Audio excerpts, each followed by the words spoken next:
Minister of Natural Resources. Thank you, Mr. Speaker. I hereby give notice that on a future day I shall move the adoption of the following resolution. Whereas Jessica Robichaud, 19 of Yarmouth, participated in the On the Tip of the Toes Foundation sailing venture, and whereas Jessica was diagnosed with Hodgkin's lymphoma in 2002, whereas this foundation serves the double purpose of teaching persons to sail and of learning to move on after being ill with cancer, therefore be it resolved that the members of this House of Assembly congratulate Jessica Robichaud on her tenacity and her achievement and wish her all the best for the future. Mr. Speaker, I ask for waiver of notice and passage without debate. There has been a request for waiver. Is it agreed? It is agreed. Would all those in favor of the motion please say aye. Contrary-minded, nay. Motion is carried. Barring no more notices of motion, we'll now move on to oral questions put by members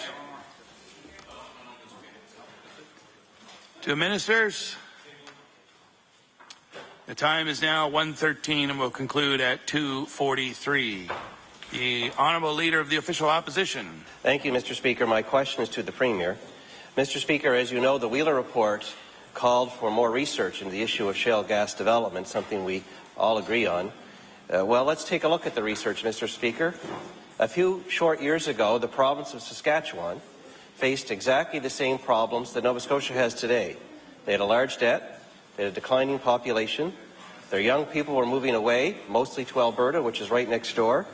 They had high unemployment and their small towns were shrinking. That would sound familiar to all Nova Scotians. They had a choice. They could put up a closed for business sign on their province, or they could get serious about natural resource development.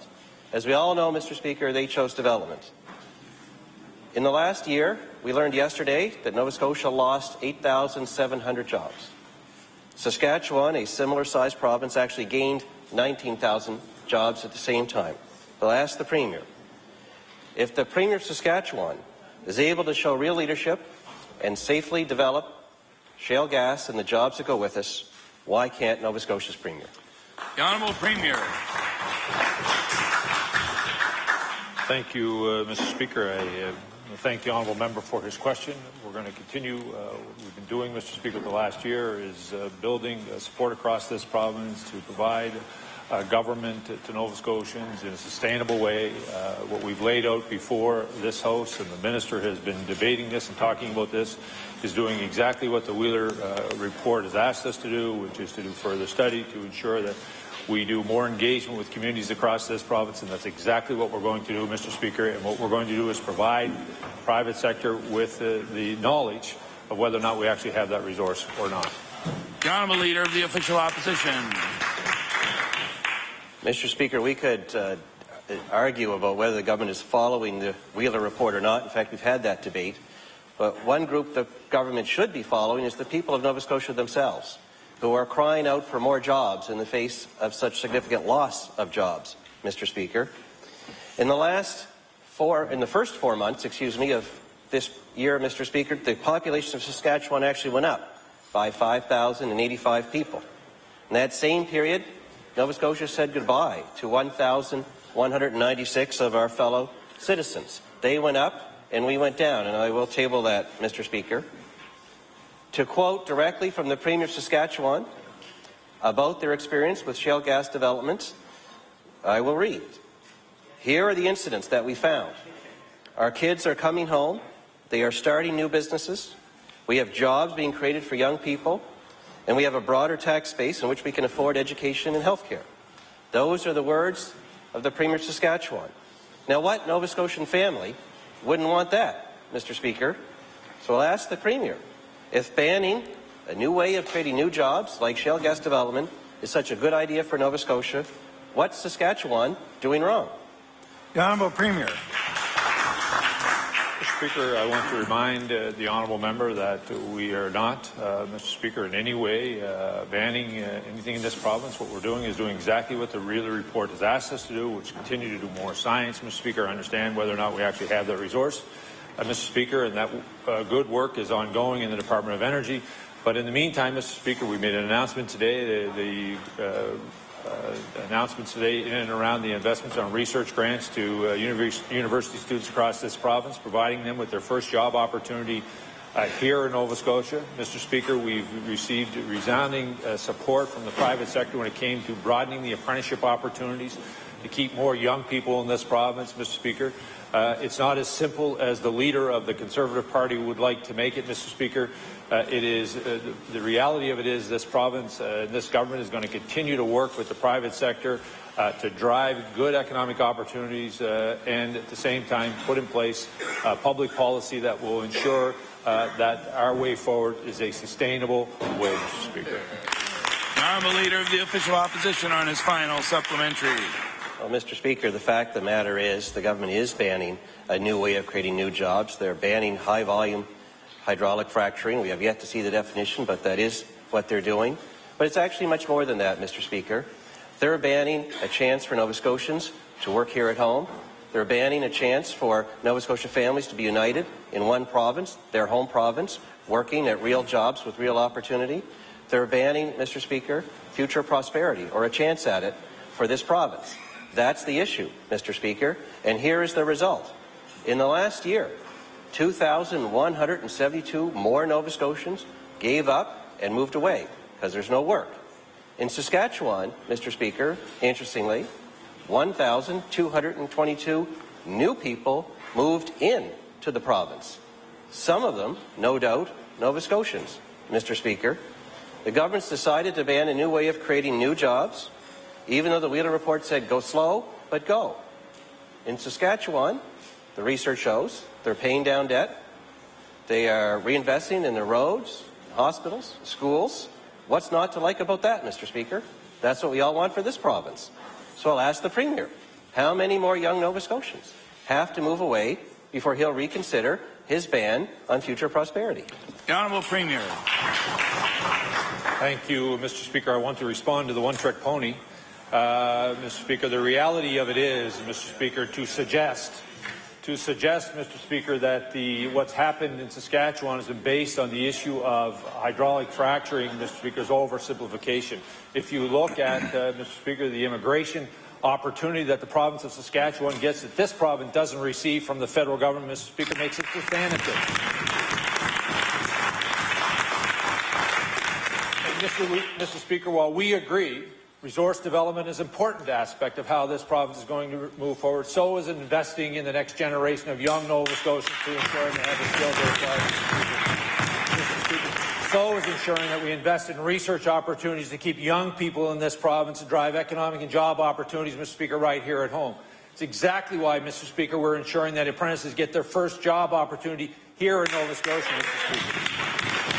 Mr. Speaker, it's why this government is the only government in Canada to be able to reach out an agreement with Alberta that actually tears down the walls between our two provinces, recognizes our educational opportunities, Mr. Speaker, and allows the flow of men and women to and from our respective provinces, Mr. Speaker. Under that administration, Mr. Speaker, they'd be focused on one result, Mr. Speaker, which would be a divisive one across this province with no basis of foundation, no science, Mr. Speaker. All they're willing to do, Mr. Speaker, is stand up in this House and look for something to divide Nova Scotians. We're providing an opportunity to unite Nova Scotians.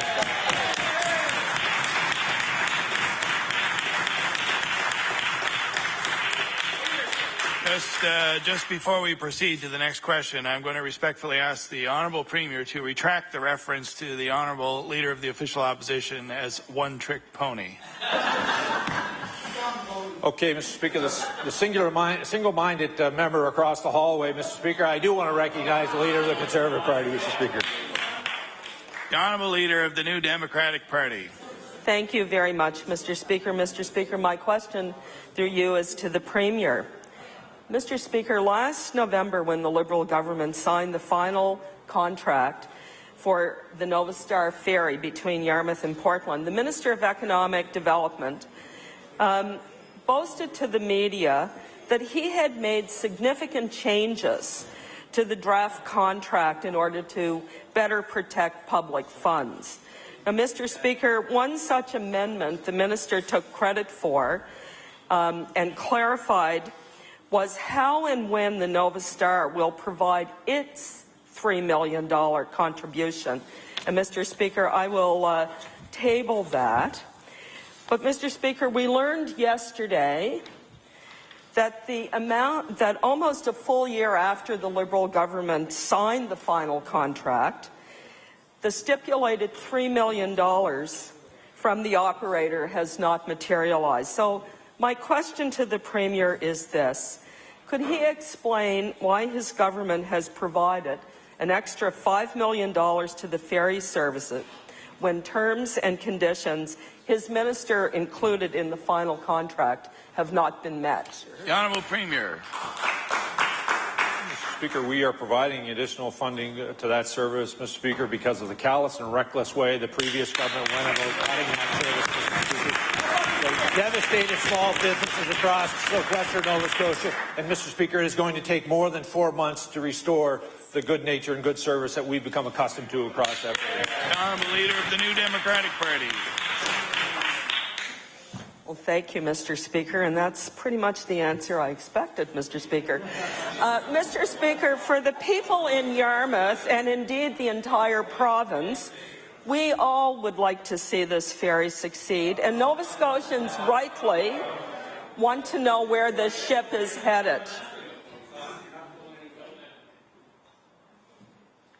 Thank you. Yesterday, for the third time in a year, this Liberal government and this Premier have taken out their checkbook. So, Mr. Speaker, with the Minister yesterday indicating that he was going to proceed with an audit of the Nova Star, I would like to ask the Premier, what is the time frame for the completion of this audit, and will it be made available to the public? The Honourable Premier. Mr. Speaker, we have shared all of the information that we have around this service with the public, Mr. Speaker, and we're going to continue to be an open and transparent government to the people of this province. The Honourable Leader of the New Democratic Party on her final supplementary. Thank you, Mr. Speaker. Mr. Speaker, yesterday the Minister of Economic Development also stated that no ferry service operates anywhere that is not subsidized by taxpayers, which I think isn't actually completely accurate. So my question for the Premier is this. Is the Minister of Economic Development's contention that public funding is required to operate all ferry services an indication of this Liberal government's plans to offer an open-ended annual subsidy to the Nova Star ferry? The Honourable Premier. Mr. Speaker, I want to thank the honourable member for the question. I want to assure her that every decision that is made by this government will be made on a business case analysis, Mr. Speaker, and will be made in the best interest of all Nova Scotians. It won't be put together on the back of a political napkin and a rushed decision like was made by the previous government. The Honourable Leader of the Official Opposition. Thank you, Mr. Speaker. I have to say, before I start, I'm wondering if no trick pony is parliamentary because, Mr. Speaker, no matter what the Premier says, this caucus will never back away from focusing on new ways to create new jobs for the people of Nova Scotia. Unlike the government, Mr. Speaker, one of the things that holds us back is the massive provincial deficit and the pile-up of debt, which over many, many years has now reached a record $15 billion or $15,500 for each of us, Mr. Speaker.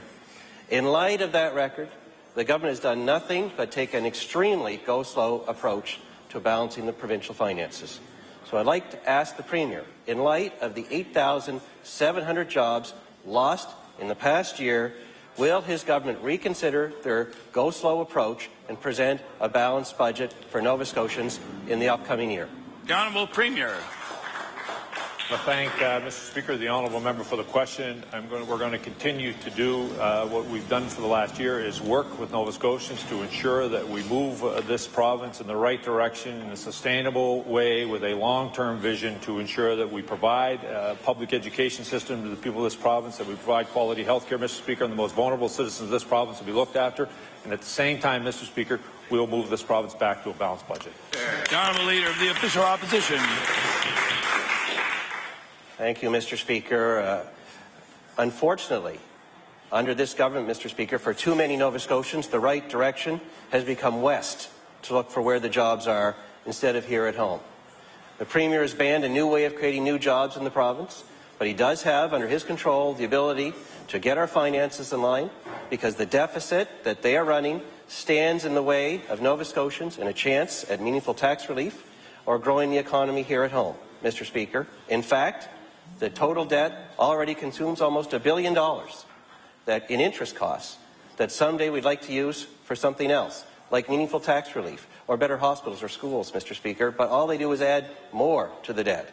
So I'd like to ask the Premier, he's going to ban new ways of creating jobs in this province. Will he at least balance the budget before the long date of 2017? The Honourable Premier. Mr. Speaker, I want to thank the honourable member for the question. We're going to continue to do what we told Nova Scotians we would do, Mr. Speaker. We would bring this province back to balance in a sustainable way. Mr. Speaker, I want to remind all members of this House that it was the Conservative Party who's been boasting about balanced budgets, Mr. Speaker, at a time when the federal government was pumping more cash into this province than ever in our history, Mr. Speaker. And at the same time, they were building, Mr. Speaker, an unsustainable future for this province. This party, this government will continue to build a sustainable way forward, working hand in hand, side by side, by willing Nova Scotians who want to make sure this province sees its real potential. The Honourable Leader of the Official Opposition on his final supplementary. Mr. Speaker, I'm not sure how many years back the Premier has to go before any of that actually matches reality. But nevertheless, we're looking forward, Mr. Speaker. Nova Scotians want jobs. The Premier said no to one of the new ways to create new jobs in our province. He's saying no today to balancing the budget anytime soon, one of the biggest job killers that faces the people of Nova Scotia, Mr. Speaker. But there is a hope. The Wheeler report says the shale gas development could create $1 billion in economic activity for our province. That's $1 billion, Mr. Speaker, that could be used for meaningful tax relief, for balancing the budget, for new schools, for new hospitals, just like it's being used for the people of Saskatchewan today, Mr. Speaker, and we all want that. So I'll ask the Premier, in light of the fact that 8,700 Nova Scotians lost their job in the past year, how many more Nova Scotia job losses there have to be before he will either allow new ways of creating jobs or at least present a balanced budget so Nova Scotians can get on with all the things that they want to see in the future? The Honourable Premier. Thank you, Mr. Speaker. I want to thank the honourable member for the question. Mr. Speaker, during the election campaign, the leader of the Conservative Party promised Nova Scotians $1 billion in tax cuts without ever telling the people of this province where that money was going to come from. Since we've been sitting in this House, Mr. Speaker, he's come up with the idea that we would cap capital budgets or capital construction budgets in this province, Mr. Speaker, without actually telling any community across this province who needs that public infrastructure what he's going to do. What would he tell the people of River Herbert, Mr. Speaker, who is actually getting construction done to their school? What would he tell the very people of Spring Hill, Mr. Speaker, who actually are looking for some improvements to their high school? Would he say, sorry, we're going to cap that, Mr. Speaker? We're going to do this by working with communities across this province, Mr. Speaker. Community by community, Mr. Speaker, year by year, we're going to put this province on a sustainable path forward. The Honourable House Leader for the Official Opposition. Thank you very much, Mr. Speaker. Yesterday, we found that the Minister of Economic and Rural Development was writing another check for Nova Scotia, Nova Star Ferries to the tune of $5 million. Now, the Progressive Conservative Caucus recognizes the Yarmouth Ferry is a vital link between our province and the United States. And we believe the service can be viable. And no one has fought for the service more than I have over the years since it started. If we remember, the Minister of DNR was elected after me, after those folks decided to cancel the ferry. So, let's just put the cards where they are. We know that there was many of us that worked very hard for the recovery of that ferry service. However,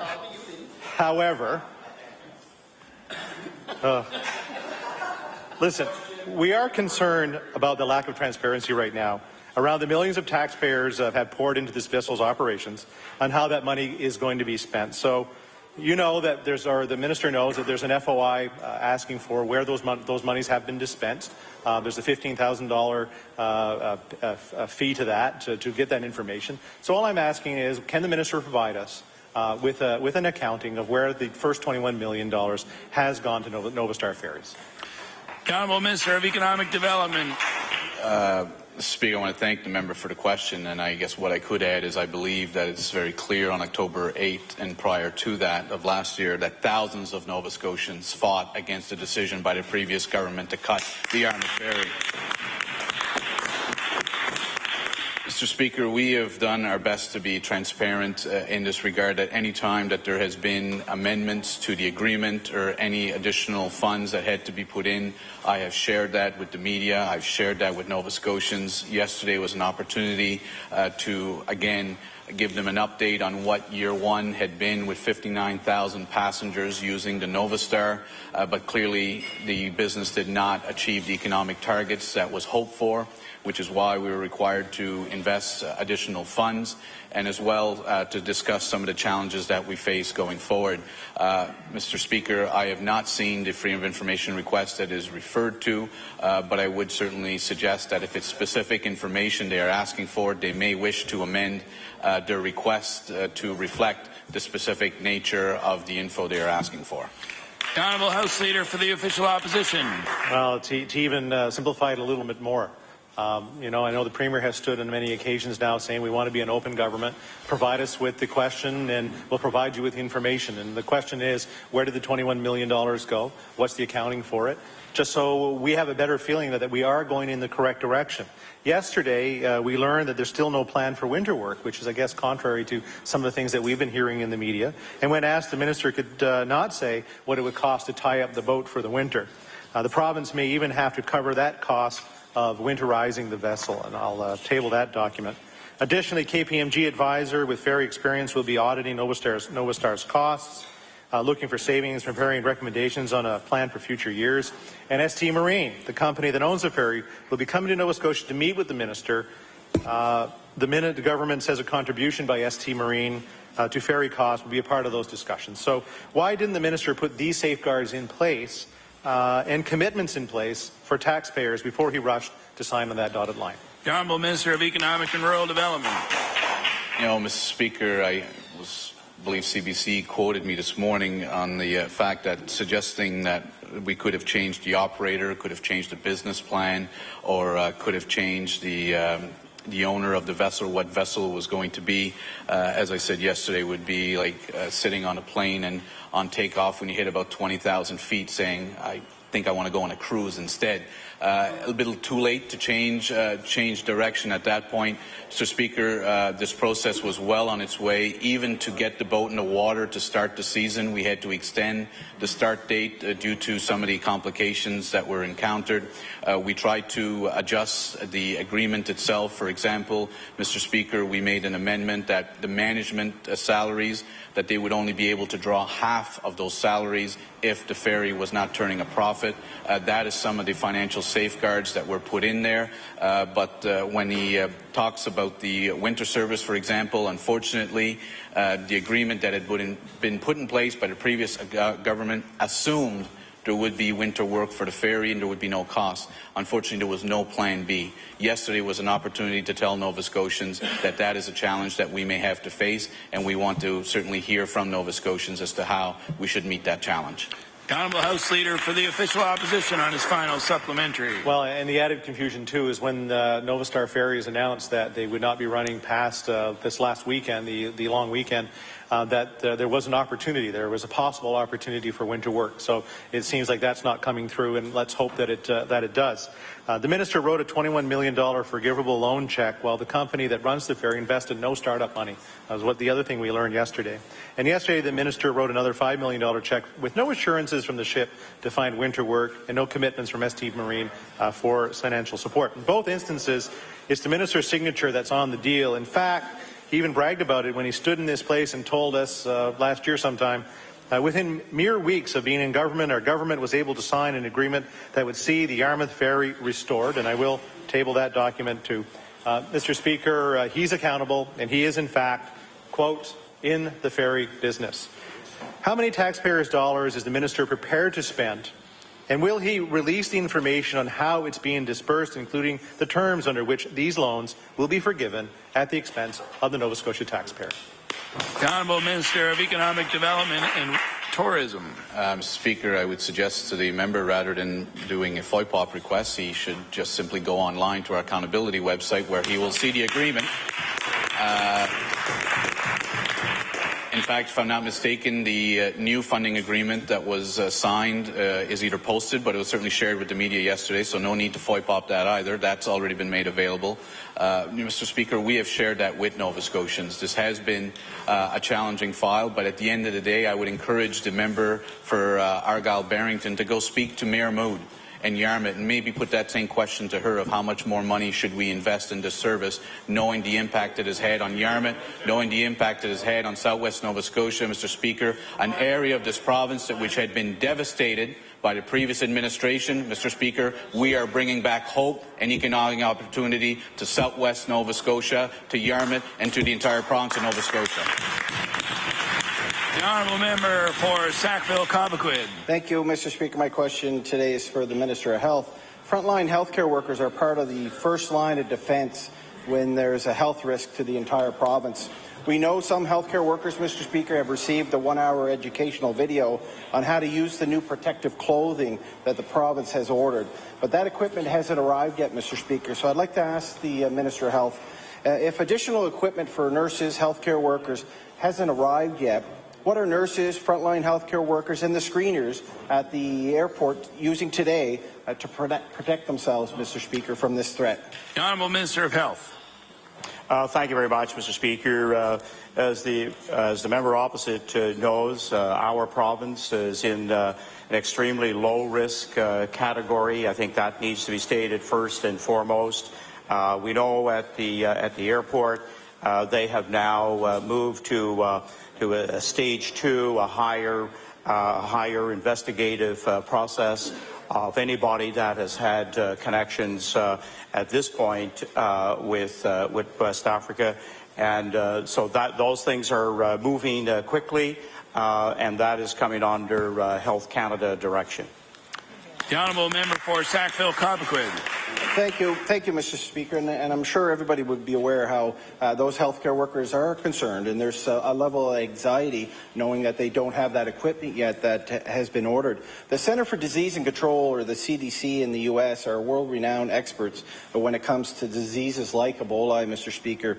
Can the minister ease the anxiety of healthcare workers by ensuring the protective clothing on order would meet the approval of the CDC on what protective clothing healthcare workers should use when dealing with Ebola? The Honourable Minister of Health. Thank you very much, Mr. Speaker. And I know this issue is on the minds of many Canadians, as well as citizens of our province, but in particular, frontline healthcare workers who may have to deal with somebody in quarantine. We know that what is in place are the best Canadian standards to handle the quarantine area, and those protocols have been developed. They're actually being rehearsed. We are having healthcare workers go through a mock-up whereby they, in fact, can learn the best procedures, because if there is some break in that process, we already know what can take place. The honourable member for Sackville-Cobequid on his final supplementary. Thank you, Mr. Speaker. And the world has turned to the Center for Disease Control, Mr. Speaker, in the U.S. To try to help alleviate and hopefully contain the Ebola. And I hope the minister recognizes their expertise in that field. In 2009, when the H1N1 presented itself as a serious risk to Nova Scotians, Mr. Speaker, provincial healthcare workers from across the region created a unified front, signing a Good Neighbours Protocol, Mr. Speaker, and I'll table that protocol. The agreement broke down provincial barriers and allowed for healthcare workers' mobility throughout Atlantic Canada. So I'd like to ask the minister, can the minister tell us the status of the 2014 version of the Good Neighbour Protocol, given the risk of Ebola disease here in Nova Scotia and Atlantic Canada? The Honourable Minister of Health. Thank you, Mr. Speaker. What is taking place at the Department of Health under the lead of Chief Medical Officer Dr. Rob Strang is in fact informing all of our regional hospitals, health centres about the kind of vigilance that is now required if there is even a remote suspected case to move quickly into quarantine. And we've adopted here in Nova Scotia what in fact are the best practices that are being implemented Canada-wide. The Honourable Leader of the New Democratic Party. Thank you, Mr. Speaker. Mr. Speaker, my question for you is to the Minister of Finance. Mr. Speaker, when this Liberal government cancelled the graduate retention rebate in its first budget, Nova Scotians graduates were handed the largest tax increase in the province's history. And at the time, the minister justified this $50 million tax increase by saying the program wasn't doing what it was intended to do. So, Mr. Speaker, I know the member from Yarmouth is very enthusiastic about having had that program cancelled. But I'm wondering, Mr. Speaker, if the minister still stands by her justification for cancelling the graduate retention rebate. The Honourable Minister of Finance. Thank you, Mr. Speaker, and I do stand by my earlier decision. Thank you. The Honourable Leader of the New Democratic Party. Well, Mr. Speaker, through a Freedom of Information and protection of privacy request, my office received the department's analysis prepared for the minister on whether or not the graduate retention rebate was actually working. The Department of Finance analysis says, and I quote, the GRR led to an improvement of about, I hope the member from Yarmouth is listening, an improvement of about 542 persons per year not leaving the province. I'll table that, Mr. Speaker. Now, Mr. Speaker, this means that over 3 years, the graduate retention rebate kept more than 1,600 graduates in Nova Scotia. So, Mr. Speaker, my question to the minister is this. How can she say the GRR wasn't effective when in fact the program was doing exactly what it was intended to do, keep more graduates in Nova Scotia? The Honourable Minister of Finance. Thank you very much, Mr. Speaker. And I think it's very important to remember that all members of the House are continually asking this government to save money and to manage well and to put our money in programs that work effectively. There was no question at all that this program was not only expensive but ineffective. If it had been working, I would have been the first to stand behind it. Mr. Speaker, it didn't work. We can't afford that kind of program. The Honourable Leader of the New Democratic Party on her final supplementary. Thank you very much, Mr. Speaker. Mr. Speaker, in the last year we've seen a continued exodus of young people, and in the face of the evidence of 1,600 students staying in the province due to that program, Mr. Speaker, it really is hard to believe that this government could ignore that.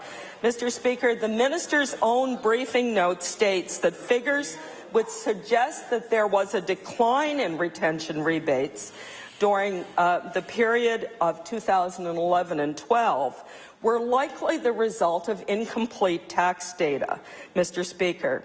So can the minister explain to the many graduates who wrote her to protest her decision to cut the GRR why she made this decision with incomplete tax information, Mr. Speaker? The Honourable Minister of Finance.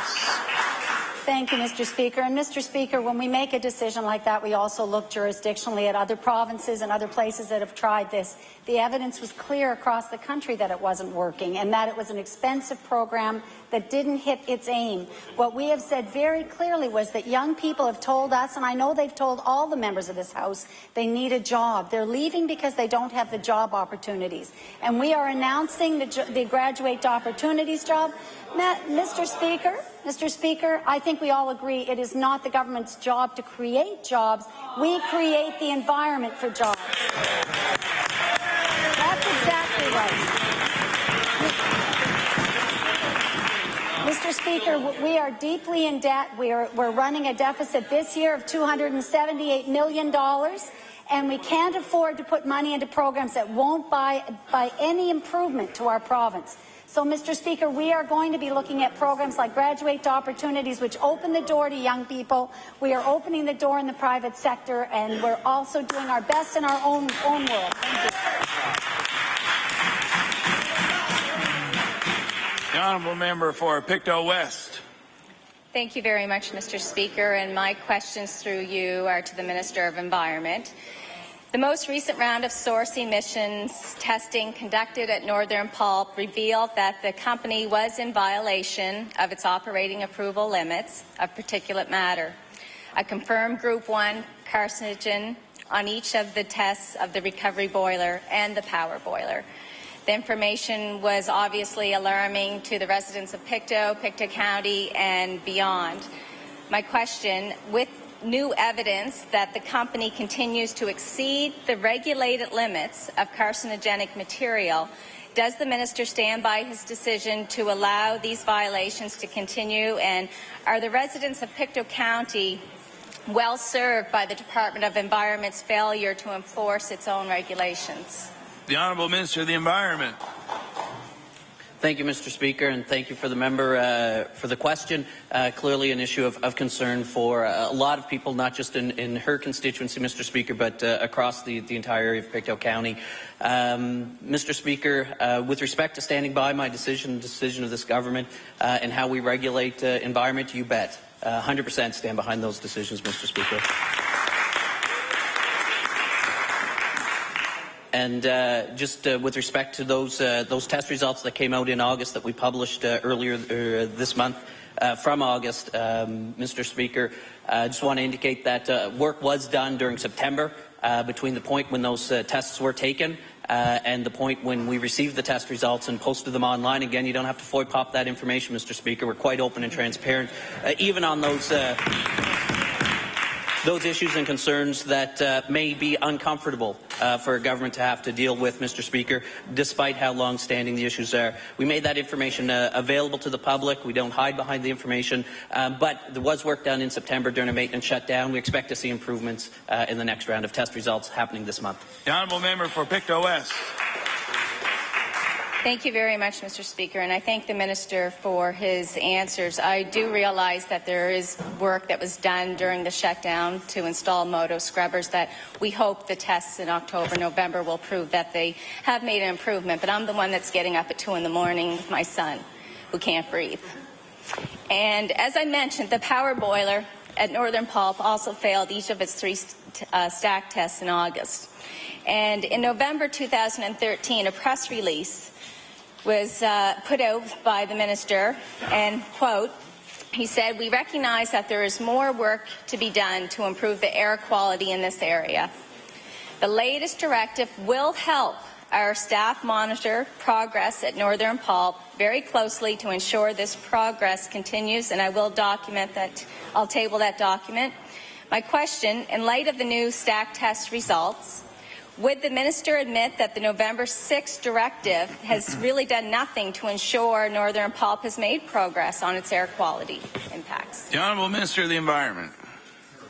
Mr. Speaker, no, I won't do that, Mr. Speaker, because the problem with selectively citing excerpts out of material information is that it's a little bit confusing to people who may read those excerpts. The member, if they reviewed the entire release, would understand that the context of that information was with respect to TRS, or total reduced sulphur, and not overall air emissions, Mr. Speaker. Thank you. The Honourable Member for Pictou West on her final supplementary. Thank you very much, Mr. Speaker. The amount of particulate matter that I'm breathing in and the residents of Pictou, and Nova Scotians. This particulate matter, Nova Scotia environment permits northern pulp to emit greatly. It exceeds what is permitted in all other jurisdictions in Canada and across the U.S. If the next operating approval is to be issued by the Minister's Department in January 2015 and is to include more stringent standards that resemble other environmental policies for pulp mills, how can the people of Nova Scotia, especially Pictou, feel confident that this government will enforce new standards when its track record has been to ignore the relaxed emission limits already in place? The Honourable Minister of the Environment. Mr. Speaker, I want to first of all address some of the personal concerns raised by the member there with respect to the levels of particulate matter being ingested, breathed by the member and her family and other residents. I want to assure the member opposite and all people of Pictou that we do have ambient air quality monitoring, that the air specifically that is being breathed in is not equivalent to what is being emitted from the stack. The concerns and the measure is the ambient level at the atmospheric level that humans do breathe, and on the basis of the monitor that's in place in the area, it has not exceeded the national threshold for those emissions, Mr. Speaker. So I do want to assure the member opposite and all people of Pictou that based on the data that we do have, Mr. Speaker, it's not presenting an issue of concern at that state. That said, the concerns around the overall emissions certainly is a concern, and we will be taking steps with a stronger standards in the next operating approval. But also to the actual question, which is how can we have faith in the steps that we're taking? I think, Mr. Speaker, it's very clear that we drew the line in the sand in the August ministerial order where that line is, Mr. Speaker, with respect to failure to adhere to the standards in place and the directives issued in the past. The honourable member for Sackville-Cobequid. Thank you, Mr. Speaker. My question is through you to the Minister of Health. Mr. Speaker, as a result of the Minister's poor timing, the current ER accountability report hasn't gotten the attention it deserves, Mr. Speaker. Many Nova Scotians may not be aware that ER closures increased last year, Mr. Speaker, for the first time since 2009. My question to the Minister, why hasn't the Minister taken any steps? Why hasn't the Minister taken any steps or actions on improving emergency care here in Nova Scotia? The Honourable Minister of Health. Thank you very much, Mr. Speaker, and I am pleased that the former minister is taking responsibility for 7 months of those 12 that the report covered. But one of the areas that does need to be looked at, if we take a comprehensive look at the report, we will see that there's actually 3 or 4 ERs that have persisted over a long period of time that have become problematic once again. In fact, a number of ERs have made substantive improvements, and I believe in the coming year, with a provincial locum, to be able to fill some of those needs when a doctor unexpectedly leaves an area, becomes sick, and also we're having occasions now when it's a nursing problem as opposed to a physician problem. Honourable member for Sackville-Cobequid. Thank you, Mr. Speaker, but I can stand on my feet and indicate that under our watch, Mr. Speaker, emergency room closures went down every single year. The minister opposite can't say that, Mr. Speaker. Mr. Speaker, in 2011 and 12, the Roseway emergency room wasn't closed at all. Not one hour or 1 day, Mr. Speaker. In the member from Kings West's first year as minister, the Roseway ER has been closed for 117 hours and counting, Mr. Speaker. So I'd like to ask the minister, through you, Mr. Speaker, what is the minister doing to address the increasing ER closure, in particular along the South Shore? The Honourable Minister of Health. Thank you very much, Mr. Speaker. And Roseway has become a problem due to nursing shortages in many of those cases, and you will see that we will in fact be releasing a plan to make sure that we have both nurses and doctors to cover emergency rooms. The honourable member for Sackville-Cobequid on his final supplementary. Thank you, Mr. Speaker. The Emergency Department Accountability Act states that when there has been an ongoing pattern of closure, such as the case at Fisherman's Memorial Hospital, there must be consultation with the community, Mr. Speaker. So as I said, under the Act, that has to happen. So I'd like to ask the Minister, how many public consultation has he or the District Health Authority had with the community in Lunenburg and along the South Shore about the chronic closures that we see in the ER? The Honourable Minister of Health. Thank you very much, Mr. Speaker. And I'm pleased to say that the member for Lunenburg has been monitoring Fisherman's Memorial and providing me with considerable information about the concerns of the community. And once again, this is a case where we have indicated that we will meet with the medical community, clinicians, and others to provide a direction once we take a look at Mary Jane Hampton's report to see what, in fact, is the best course for the future in Lunenburg. Honourable member for Inverness. Mr. Speaker, my question is for the Minister of Health. Mr. Speaker, a CT scanner remains stored in shrink wrap in the basement of the hospital in Inverness. The Minister responding to my questions here in the House surrounding the process for the purchase of this scanner responded with a veiled threat, and I quote, "Mr. Speaker, I guess my message yesterday didn't get out, but perhaps if the member opposite is speaking for his entire riding and he doesn't want the scanner, I know other hospitals who would open their door tomorrow to a new scanner." So I know the Minister is well briefed on this topic. I know the questions are certainly been threatening to the department in that when is the last time we've seen a deputy minister, a former deputy minister, a head of a district health authority, and the minister himself chime in with letters to the editor. So, Mr. Speaker, prior to the delivery of this scanner to Inverness, were all of the company's standard procedures for delivery of a CT scanner followed? The Honourable Minister of Health.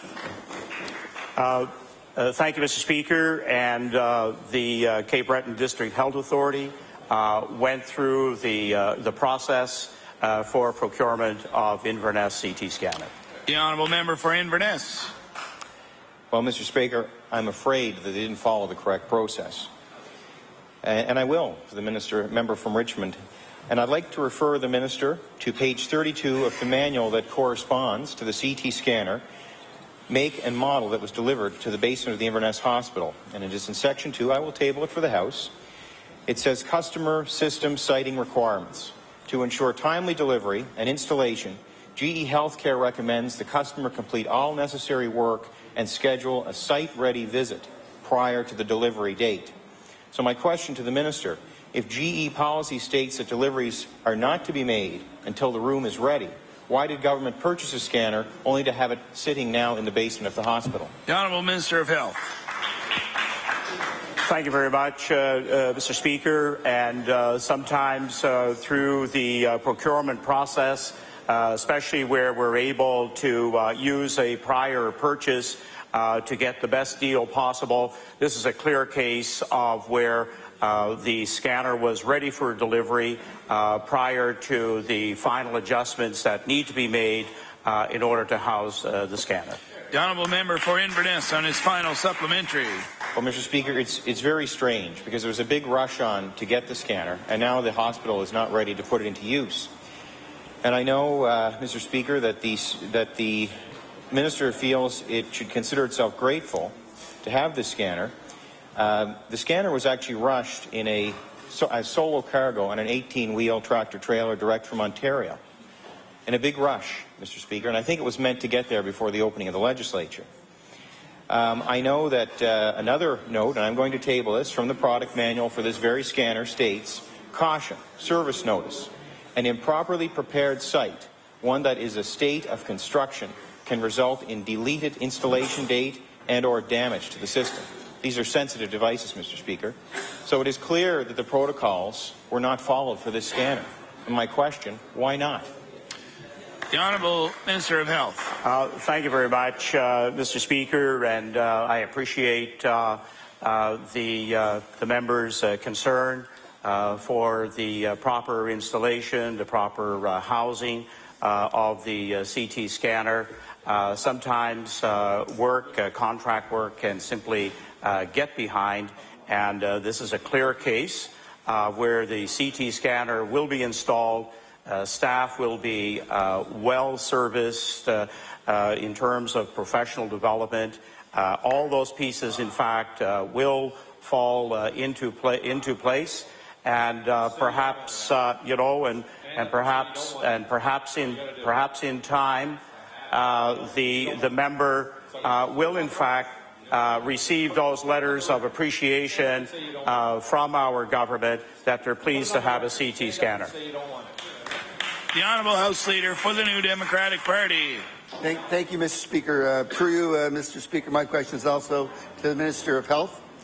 The medical staff some of the medical staff, Mr. Speaker, in the Cape Breton District Health Authority is concerned that the authority itself is solely reducing services at some of the hospitals in that authority, particularly North Sydney and the Waterford Consolidated, Mr. Speaker. The Health Authority responded yesterday saying the relocation of lab services at the hospitals wasn't a sign of things to come, but according to them, they are being forced to move the services due to a shortage of lab technicians. So, Mr. Speaker, my question to the Minister through you is, what is the Minister doing to address the shortage of lab technicians to ensure healthcare services remain in communities like North Sydney and New Waterford? The Honourable Minister of Health. Thank you very much, Mr. Speaker. We know that the program continues to be offered at the Nova Scotia Community College. Sometimes, however, there are not students from local areas who want to locate or relocate back to their area where they could be employed.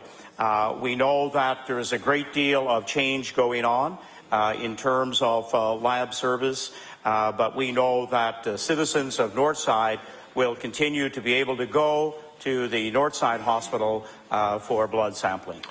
The Honourable Member for Cape Breton Centre. Well, you know, Mr. Speaker, we see lab services being closed or greatly reduced in communities across this province, including places like Liverpool, Spring Hill, Pugwash, Parsboro. Now, before the Minister fired the Volunteer Health Authority boards, the chairman from the Cumberland board, and I'll table this, Mr. Speaker, explained, and I quote, "This is a provincial initiative being rolled out to numerous facilities across the province." And I will table that, Mr. Speaker. So my question through you, Mr. Speaker, is a simple case of shortage of lab technicians like the Minister says, or is a provincial initiative being rolled out across this province? Honourable Minister of Health. Thank you very much, Mr. Speaker. I'll do my best to answer, but I guess he can get the start date from the former Minister of Health, the member for Sackville-Cobequid. Yeah. We know that lab services are indeed changing. It's been underway now for a number of years. What I can tell Nova Scotians is that a high-quality service remains in our regional hospitals, our community health centres across Nova Scotia. The Honourable Member for Cape Breton Centre on his final supplementary. So thank you, Mr. Speaker. I guess that tells us it is a decision of government to roll back these services and not just simply one of a shortage of lab techs, Mr. Speaker. So I guess my next question will be very short. What service is that government going to attack next in our healthcare system? The Honourable Minister of Health. Thank you very much, Mr. Speaker. On April 1st, we will have the most progressive, highly integrated healthcare system that the province has seen yet. The Honourable Member for Inverness. Mr. Speaker, my question is for the Minister responsible for the Freedom of Information Act. Mr. Speaker, the government has claimed that the Foia process is independent, that they are open and transparent, and that there are people in place to address requests. We all know that administrators are essential to ensuring access to government information. And of course, there are times when the administrators of those positions may leave government and there is a significant gap. These are positions with a steep learning curve where accuracy is essential. We talked even about that matter yesterday. So while there are often alternatives or assistants, they may be occupied with other tasks. So, Mr. Speaker, my question, is the Minister aware of how many vacant FOIPOP administrator positions there are across the government departments? The Honourable Minister responsible for the Freedom of Information Act. Mr. Speaker, to my knowledge, there are no vacant positions because when a FOIPOP officer leaves, the task of FOIPOP within that department moves to another member in that department. Thank you. The Honourable Member for Inverness. Well, Mr. Speaker, that was one of the points I was trying to make in my first question, was that sometimes those administrators leave, the tasks are handed to somebody else in the department whose task is something else, and FOIPOP is not their primary task. So, Mr. Speaker, I believe it is important to ensure a timely flow of access to information. That would be essential. I think we would all agree to a functioning, transparent democracy. FOIPOP administrators do important work. That is why it is important that should an administrator leave their position, they be replaced quickly. Given that there very well may be vacant positions right now, what is the average time that it takes for one of these administrators to be replaced? The Honourable Minister responsible for the Freedom of Information Act. Mr. Speaker, the province of Nova Scotia does not have a policy to tie people to their jobs. People have free will in this country and they can leave jobs as they see fit. Thank you. The Honourable Member for Inverness on his final supplementary. Well, Mr. Speaker, with all due respect, that wasn't what I was asking. Obviously, they do have free will and they can leave jobs, but what should be important for the government is to actually make sure they're able to replace those people. There are vacancies. It takes a while. I know from the head of the Public Service Commission recently at Public Accounts stated it takes often an average of 3 months to hire somebody for a vacant position. So, Mr. Speaker, it is far too long to wait 2 to 3 months or 3 months to replace somebody in a position as key that would be in charge of responding to these access to information requests. The government needs a plan in place to be able to fill these positions quickly, otherwise access to information is compromised. Can the Minister table in this House how many FOIPOP requests are currently open and awaiting a response? And I respect he certainly probably can't do that at this time, but could he indicate if he can do that at some time in the near future for this House, certainly before we rise from this sitting, Mr. Speaker? The Honourable Minister responsible for the Freedom of Information. Mr. Speaker, as in all aspects of government, when the province of Nova Scotia provides service to the people of Nova Scotia within departments, we not only have people providing the service, but we have support people as well. Any aspect of services in the government of Nova Scotia is provided in a timely manner, it's provided in a very sustainable manner, and is provided in a very efficient manner. And when people leave their positions, we have other people within departments that pick up the slack. Thank you, Mr. Speaker. The Honourable Member for Sackville-Cobequid. Thank you, Mr. Speaker. Recently, we've heard disturbing accounts of what it costs some cancer patients to continue their treatment from home. There are too many Nova Scotians paying out of pocket for drugs that would be covered, Mr. Speaker, if they received that same treatment within a hospital setting. So I'd like to ask the Minister, can the Minister tell us what drugs and at-home treatments are being considered for extended Medicare coverage here in Nova Scotia? Honourable Minister of Health. Thank you very much, Mr. Speaker. We know that there is a constant growing demand to provide a wide range of medications outside of hospital. We have actually started with cancer care drugs, the oral medications that now are a very, very big source of concern to Nova Scotians. So this is an area that we will be addressing. Very often, it's more of the process as opposed to people unable to access coverage. Honourable Member for Sackville-Cobequid. Thank you, Mr. Speaker, and I think it's important that the government continue to move in that direction. I was glad to be part of a government that started to fund palliative care drugs if they receive them at home, Mr. Speaker. So we need to continue and move in that direction.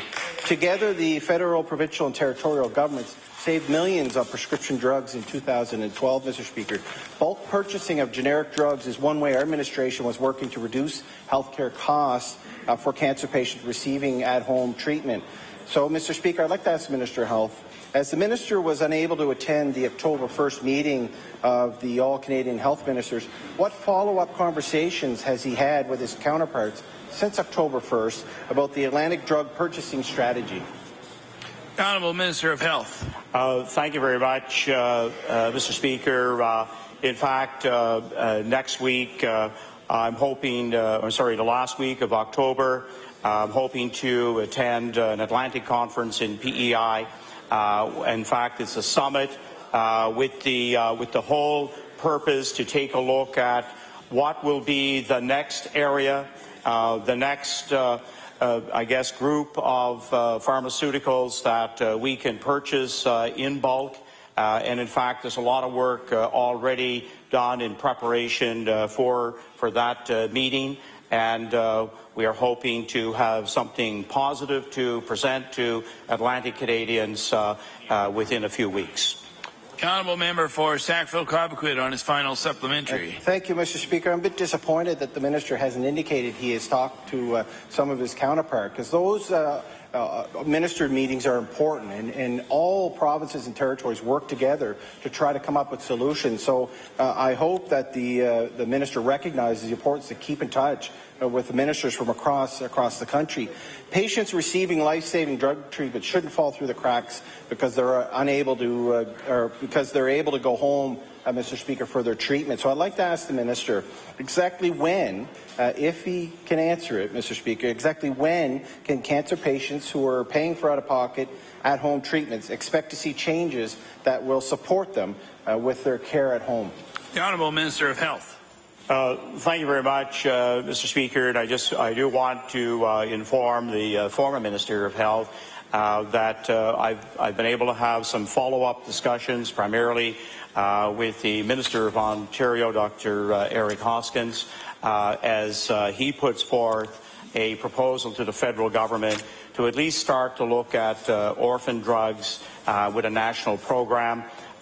In June, we met as Atlantic ministers. Interestingly enough, two have changed since that meeting just a couple of months ago, but we will have a follow-up meeting in Prince Edward Island to take a look at the next number of pharmaceuticals that we can purchase as Atlantic provinces. And I know this will be a wonderful step forward in terms of oral cancer drugs.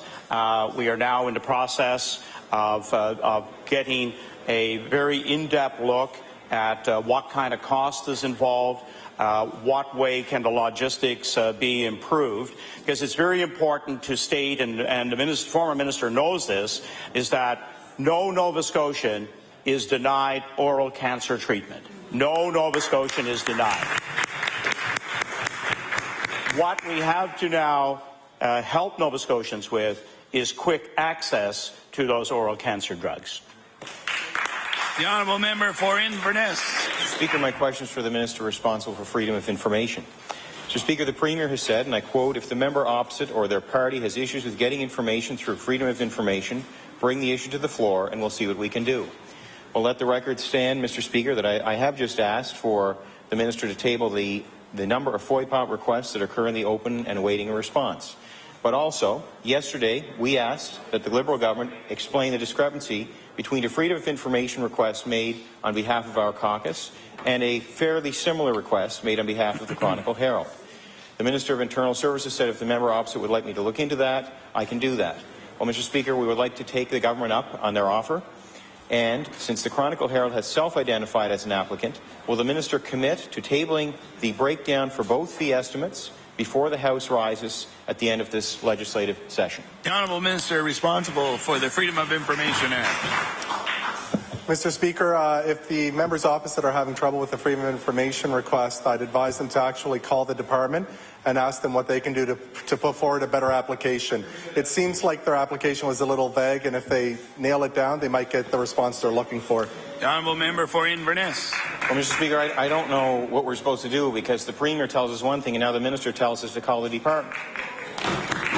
All we're trying to do is to find the information. And if everything is on the up and up, then why are we afraid of being transparent before the very legislature here? So, Mr. Speaker, actually I have a couple of documents, Mr. Speaker, to table from the last question. Mr. Speaker, the Minister said of his own expense reports, if I'm going to be FOIA-popped, I will look at what is the request and I will ensure that it is 100% accurate, and I also ensure that every part of the request is answered completely and factually. The information we requested was about spending decisions made by the Minister. So that was just so everybody's clear, separately, but along the same line, we had made a request for information about spending decisions made by the Minister of Economic Development. Based on the logic being applied by the Minister as it relates to his own expenses, it does beg the question. And the Minister, under the Liberals' interpretations of the rules, would the Minister of Economic Development have also been afforded the opportunity to look at the request that was made for the information and ensure that every part of it would be answered completely and factually? The Honourable Minister responsible for the Freedom of Information Act. Mr. Speaker, I can't speak in terms of what the Minister of Economic Development would have seen or not seen. That question would have to go to them. I would ask the member opposite if they have an issue with FOIPOP, they can table something. As I understand, nothing has been tabled until now. And if what they have tabled actually requests more information in terms of why they are not getting the information they're looking at, then we can look at that. So I would urge them to table exactly what they're looking for, and we will do our best to respond. Thank you, Mr. Speaker. Member for Inverness. Mr. Speaker, I don't have confidence in that. We're just asking the simple question right before the legislature. We can't get an answer. Yesterday, when defending his interfering in a FOIPOP request regarding his own expenses, the minister said there have been mistakes made by other FOIPOP requests. We had one where previous ministers' expenses were accidentally handed out as the current minister's expense, and I was just ensuring that the same wasn't going to happen. Now, Mr. Speaker, it seems very reasonable, but this process is supposed to be independent of government. So my question, do ministers regularly intervene in the provision of FOIPOP requests in order to make sure mistakes aren't made, or does it just happen when there could be personal risk or when there's risk to the reputation of the government? The Honourable Minister responsible for the Freedom of Information Act. Mr. Speaker, we're following a process of FOIPOP. The process is working perfectly. Thank you. The Honourable House Leader for the Official Opposition. Thank you. Thank you very much, Mr. Speaker. Last week, the Minister of Health said that 94% of people in Nova Scotia have a family doctor.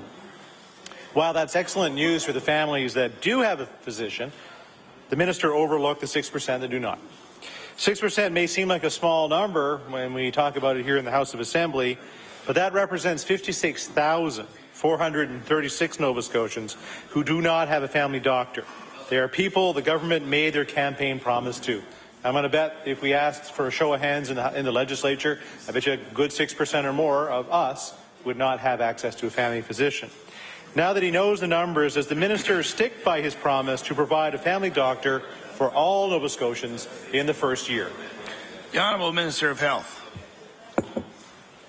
Thank you very much, Mr. Speaker. I thank the member opposite for the question, and it's one that's relevant to all Nova Scotians. Because we all know that, in fact, our family doctor can retire, leave the province, and we're always in that state of recruitment and working to retain our family doctors. If the member checks real closely, I don't think it said in the first year, but it said that we would be working to provide all Nova Scotians with a family doctor. We will soon, in fact, have the forms going out to all of the doctors who are currently in residencies across Canada, and also as many as we can contact across the border that can look at obtaining the first 25 tuition relief programs and to continue for the next 4 years. The Honourable House Leader for the Official Opposition. In a quick poll, just sitting behind me, the member for Pictou West, the member for Queen Shelburne, they don't have a doctor, and I'm sure there's many other in here that don't. 56,436 Nova Scotians is the equivalent of Shelburne County, Yarmouth County, and Digby County combined. The emergency rooms are bearing the brunt of this failed commitment. The ER accountability report showed in many areas of this province the challenge of keeping them open has persisted and grown. The government needs to see the 6% of Nova Scotians without a family doctor as more than just a statistic. That's more than 56,000 men, women, and children of all ages. 1 year is a long enough wait. When will the Recruitment and Retention Committee complete their report? The Honourable Minister of Health.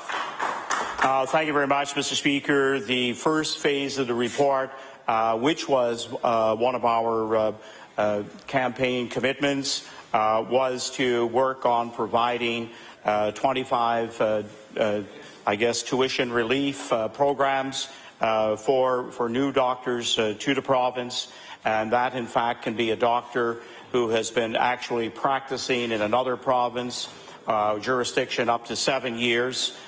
We have a great initial interest in the program, and it should be out the door within a couple of weeks. The other recommendations will all be announced, and we'll all have ongoing work and a plan so that that next generation of doctors for Nova Scotia is starting to be secured, and I think secured strongly if we can get 100 doctors in place over the next 4 years. The Honourable House Leader for the Official Opposition on his final supplementary. Thank you very much, Mr. Speaker. Quoting to the platform, the Liberal campaign promised to ensure every doctor for every Nova Scotian was taken place in year one in a cost of $3 million. The Nova Scotian in need of a family doctor believed that in that commitment, and they relied on it. And a year later, 56,000 of them are disappointed. Since the government could not deliver on its own timeline, more than 56,000 are still without a doctor and forced to rely on the overcrowding of the emergency rooms and understaffed. I'll table the Liberal platform just in case the Minister forgot the commitment. My question to the Minister is, will the Minister commit to making the report by the Recruitment and Retention Committee public, and maybe assign a more realistic date to when every Nova Scotian may have a family doctor? The Honourable Minister of Health. Thank you very much, Mr. Speaker. And within the first 100 days, we started a process to put together a recruitment and retention committee. That initial report is with us now. We will be making the entire report public. We will also have the programmed plan for 5 years. In order to get your tuition paid for, there's a 5-year reimbursement to a doctor, and that will be laid out within 2 weeks. Forms that will go out. We anticipate a very quick uptake for the first 25. Also, this year, we'll see the most doctors provided under the CAP program since it started in our province. The Honourable Member for Hants West. Thank you, Mr. Speaker. My question through you today will be to the Minister of Education and Early Childhood Development. As the Minister may recall, in 2009 there were announcements made with regards to local schools in the Hants West area, one of them being Hantsport, and that project finally, after many years, is well underway. The other project that was announced at the same time, Mr. Speaker, was the 3 Mile Plains Elementary School. Nothing to date has been done there. Unfortunately, we had a change in government in 2009, or fortunately, I guess, depending on how you look at that, Mr. Speaker. But today, here we are, many years later, still no work going on in 3 Mile Plains. Now, I know that the school has expressed on many occasions, their desire to have that renovation complete, as have others, Mr. Speaker. But new direction was given in 2009 and for the boards to decide how things would go. So I would ask the Minister today, is she aware of this project? I think she might know the Minister from the day that it was announced in 2009. If not, she could certainly confer with the former Minister, but I think she's aware. Has a new direction been given to the board on how they will submit, what projects will move forward? The Honourable Minister of Education. Thank you, Mr. Speaker, and thank you to the member opposite. And, you know, late at night I talk to that minister because nobody else will talk to me. On a serious note, I think the member makes a good point that there was an announcement of an enhancement to a school in his area. That announcement was made in 2009. The decision of the new government in 2009 was that they would ask boards to resubmit requests for capital projects. Therefore, the announcement for 3 Mile Plains was off the books, and it was the responsibility of the board to resubmit that. Over the course of time from 2009 until now, as the member would know, that has come in to the department. It came in several times during the 2009 to our time in government in 2013, and it was never approved. But it's not because the community and the board did not submit that as a request. The honourable member for Hants West. Thank you, Mr. Speaker, and I thank the minister for the answer. I will table a recent letter that has again gone from the parent support group, Ms. Dawn-Lee Swinemer, from 3 Mile Plains, re-emphasizing once again that their desire to have that renovation done at that school stands regardless of whether the board agrees or not, I guess, and you know, we'll stand here today and lobby on their behalf as well as Windsor Forks. I'm sure you'll have documentation from them in the near future. They would like that consideration given. Instead of a new school that was proposed by the board a couple of years ago, the community meetings were held and they were largely attended, very well attended, and it was clear what the communities, the parents, staff even wanted. So I would ask the minister, would she commit to reviewing this seriously and taking into consideration what the community, what the schools and the parents are asking for with regards to 3 Mile Plains and Windsor Forks? The Honourable Minister of Education. Thank you, Mr. Speaker, and I certainly have received the letter dated October the 7th. I've reviewed that, and I will be responding to Dawn Swinemer as a result of her letter and expressing her concerns. But I do want to mention that, as we all know, there was a new school review process. One of the reasons we have a new school review process is because the level of trust between communities and school boards had eroded, deteriorated, and nothing very constructive could be done in that toxic environment. So we believe that the new process will help to bring communities together so that the needs and the concerns of the community of 3 Mile Plains and others will be made clear to the board, and the board will understand and respect those concerns. The honourable member for Hants West on his final supplementary. Thank you very much, Mr. Speaker. And again, I thank the minister for the answer. It is very important. It's vital, actually, that the communities are involved and have some serious input on that decision, and I will also table a response that was written from the superintendent of schools in the Annapolis Valley District School Board, standing by their decision. But again, I would strongly ask the minister's consideration, and she has answered that, and I accept that, and I appreciate that. But I'm not sure if she's received this or not, but I will table it since I have referenced it, Mr. Speaker, that their decision will be to move forward with a new school regardless of what the communities think. And again, I would like the minister to confirm for our communities in Hants West and all those, of course, around the province, that the minister is paying attention to what is going on and supports communities in and around this province when it comes to the education of our children. Thank you very much. The Honourable Minister of Education.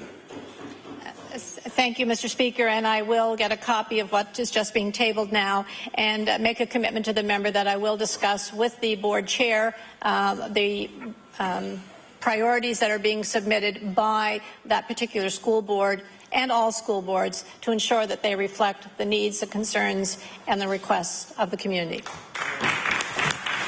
The honourable member for Chester St. Margaret's. Thank you very much, Mr. Speaker. Mr. Speaker, Nova Scotia's economy is in a tailspin under this government.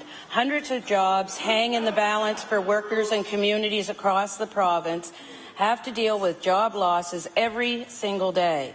It's been a year, Mr. Speaker, and already Nova Scotia has lost more than 9,000 jobs.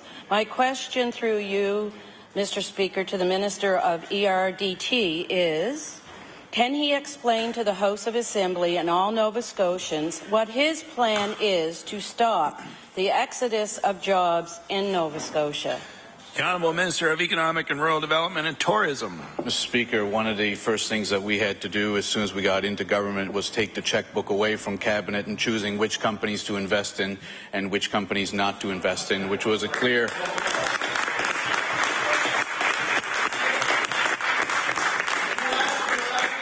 Mr.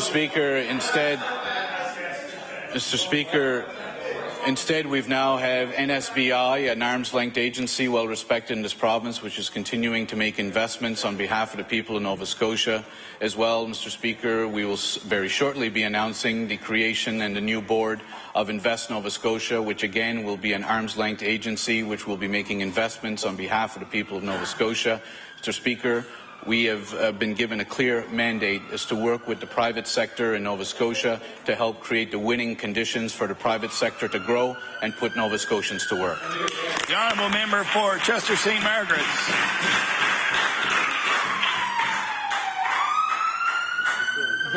Thank you, Mr. Speaker. And I'd like to thank the member for his answer. Mr. Speaker, marketing the province is only one piece. As a province, we need to see tangible results with a plan with job targets that would give the province some measurable success. So, Mr. Speaker, through you to the minister, what were the job targets he identified over the last year? Honourable Minister of Economic and Rural Development and Tourism. Mr. Speaker, we have a plan. It's called Jobs Here.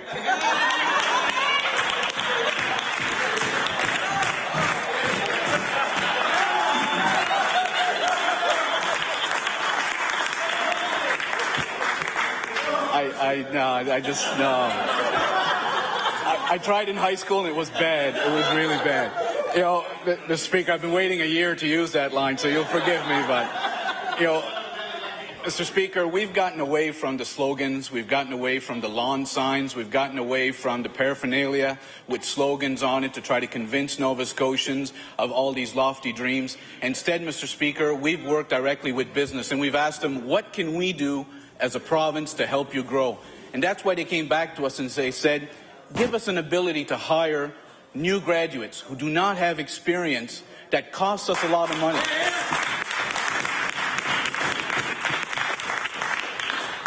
We've also heard from communities, Mr. Speaker, that have said we want to keep our young people at home for the summer, so give us an opportunity to hire more students during the summer, which is why we hired 250 more students.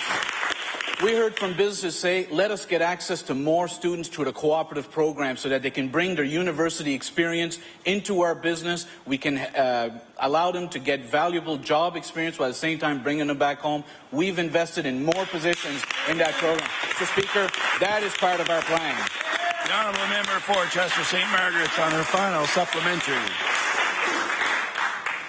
Mr. Speaker, the only thing that government has gotten away from is creating jobs. We were looking at the facts. It's 9,000 jobs to date. So, Mr. Speaker, identifying targets is what this government stood for while in opposition. I wonder what has changed now, Mr. Speaker. As stated by the former critic and now Minister of Transportation, and I quote, and I'll table this from Hansard, which was said many times, Mr. Speaker, it's business. This might bring back some memories. It's business 101. If you don't have targets, you don't have numbers or outcomes. If you don't have anything you could measure, well, you don't have business. And you certainly have no business in business development. And I tabled that. So my final question to the minister is, given our struggling economy, why does the minister and this government have no real job targets or measurable outcomes like the former member in opposition, now the Minister of TIR, was so strong about in this House? Thank you. The Honourable Minister of Economic and Rural Development and Tourism. Mr. Speaker, again, we've gotten rid of the fancy slogans, we've gotten rid of the lawn signs, we've gotten rid of the paraphernalia that tries to convince Nova Scotians a plan that obviously, Mr. Speaker, was not working. Instead, Mr. Speaker, our government has reached out to private industry and said, what is it that as government that we can do to create the winning conditions for your business to grow? Mr. Speaker, I've already gone through a list of some of the initiatives that we are working on. Again, the important message to Nova Scotians is that investments being made by the people of Nova Scotia are now being done at arm's length and not in the cabinet room or at one government place. The honourable member for Kings North. Mr. Speaker, my question through you is to the Minister of Municipal Affairs. Mr. Speaker, it is well known that thousands of Nova Scotians in rural and remote regions of the province are still without high-speed internet. That limits business and puts students at a disadvantage compared to areas that do have high-speed internet. Mr. Speaker, the Federal Industry Minister, James Moore, announced in late July a $305 million plan to bring high-speed internet to 280,000 households currently without internet or who have slower internet access. Mr. Speaker, my question to the Minister is the Minister able to provide today a list of communities in Nova Scotia still looking for high-speed internet? The Honourable Minister of Municipal Affairs. Thank you, Mr. Speaker. This responsibility falls under my colleague, the Minister of Economic Rural Development, and I'll defer the question for a response. The Honourable Minister of Economic Development. Mr. Speaker, as the members of the House would probably be aware, the rural broadband project started in 2006 under a previous Conservative administration.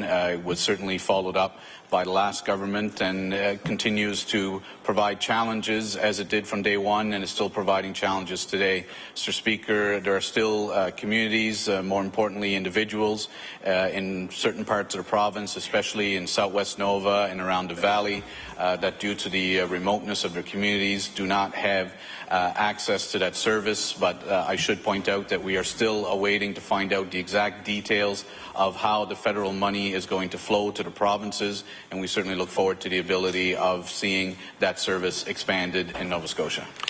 The Honourable Member for Kings North. Thank you, Mr. Speaker. I'd like to thank the Minister for that answer.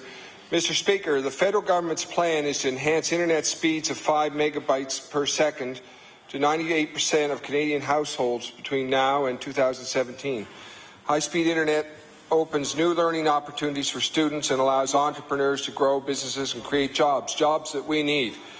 Mr. Speaker, my question to the Minister, has the Minister, either Minister, been in discussion with Nova Scotia companies to see what their plans are about applying for this funding?